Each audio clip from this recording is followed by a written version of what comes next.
Well, this is kind of a love poem, but not a romantic love poem. It's a love poem from a father to a 17-year-old daughter. It has a joking manner to it. It's full of gentle verbal irony. It's also full of allusions. But it makes a serious point. In those respects, it's a lot like a lot of Billy Collins' poetry.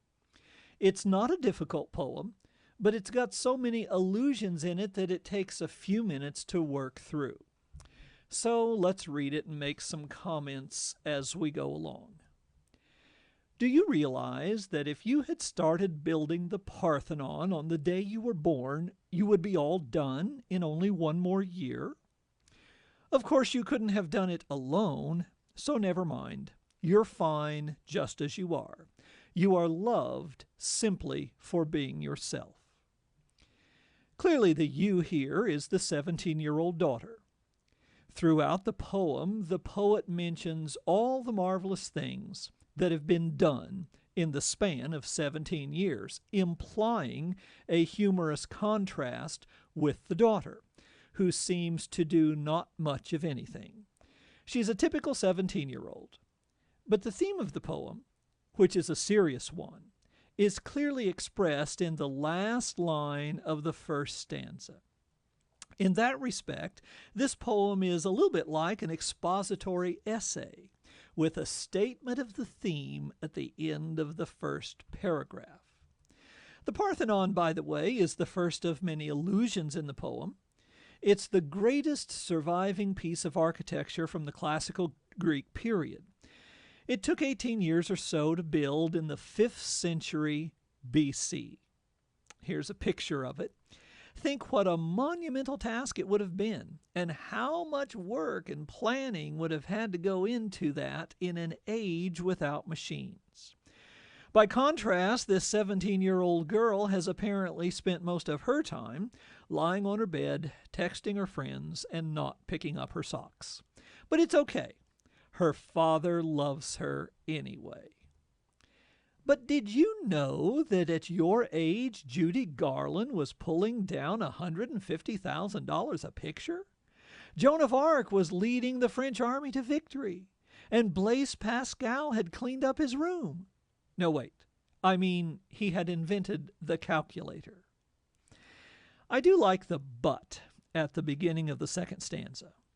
Even though he loves her for who she is, he can't help but playfully point out what astonishing things other people have accomplished in 17 years. I also like the verb pulling down.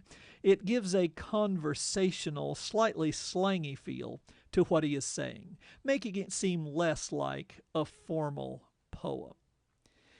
So in the second stanza, we have 3 more allusions of people who have accomplished great things by the time they were 17. The first is Judy Garland. Have you ever seen the movie The Wizard of Oz? Judy Garland was 16 when she made it. It turned her into a box office smash, and by the time she was 17, she was making one movie after another and making $150,000 a picture. Here are some pictures of Judy Garland at ages 16 and 17. And then there was Joan of Arc. It is said that, with her religious zeal, she led the French armies to defeat the British and save the country in the 1400s. Her exploits are part mythical, but she was made a saint and is a legendary historical figure. In contrast to this 17-year-old daughter, who almost certainly doesn't even know who Joan of Arc is.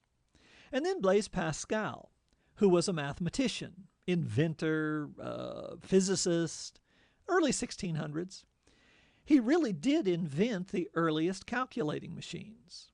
Clearly, the line about Blaise Pascal cleaning up his room is a good-natured jab at his daughter, whose room might look a lot like some of your rooms. Note the humor in the third stanza. After mentioning all these remarkable achievements of others, the poet is just looking forward to the day when his daughter will pick up all of her socks.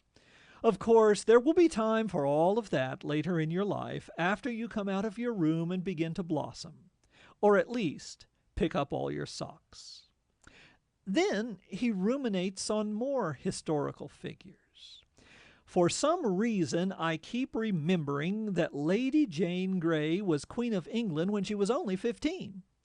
But then she was beheaded, so never mind her as a role model. That's kind of funny, and we don't need to be too serious in our analysis of this poem, but that funny little detail does underscore the point that fame and prestige and money aren't always the best role models. Judy Garland, for example, ended up dreadfully unhappy and committed suicide in her 40s. Joan of Arc was burned at the stake before she was 20. But the poet is having fun with these historical allusions, so he keeps them coming. A few centuries later, when he was your age, Franz Schubert was doing the dishes for his family, but that did not keep him from composing 2 symphonies, 4 operas, and 2 complete masses as a youngster. Even if we don't know anything about music, we have perhaps heard of Franz Schubert. He was a great Austrian composer in the early part of the 19th century, that is, the 1800s. And it's true that he wrote a great deal of important music while he was still a teenager.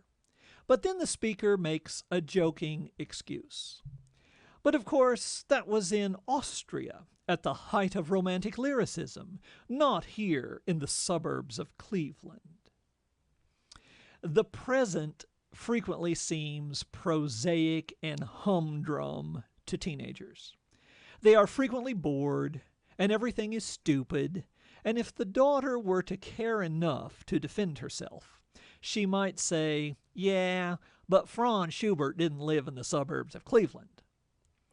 And then we've got 2 more allusions before we get to the end. Frankly, who cares if Annie Oakley was a crack shot at 15, or if Maria Callas debuted as Tosca at 17?